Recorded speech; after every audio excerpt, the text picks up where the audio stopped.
I came out to my parents to avoid an arranged marriage. My parents have recently been getting on my case about getting married. Apparently I'm getting older, and need to settle down and give them grandchildren or something like that. My parents have been tapping their network to find potential partners for me. So basically my parents are Tinder.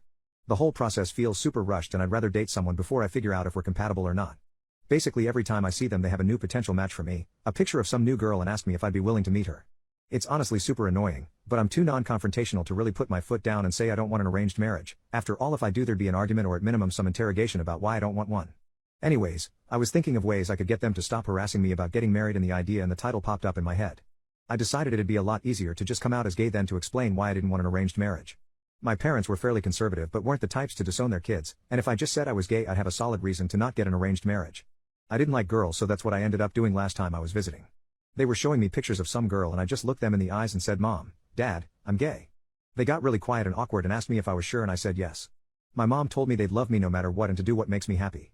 My dad was a lot more awkward and quiet, but later gave me a similar talk about how he was a bit uncomfortable with the idea, but recognizes that times are changing and I should do what makes me happy. Overall I did feel kinda bad because of how genuinely my parents seemed to respond to me, but was happy with the result. They stopped giving me arranged marriage proposals and stopped showing me pictures of girls.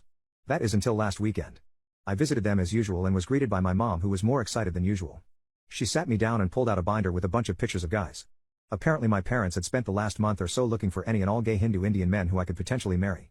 So now I guess I'm dealing with the exact same crap, but instead of being greeted with pictures of cute Indian girls I get to see pictures of Indian dudes instead. F my life. At this point the plan is to either find a girlfriend and tell my parents she turned me straight, or maybe accept my fate and pick out the most feminine dude. I'll be seeing my parents tomorrow, so I'll have the night to think about it.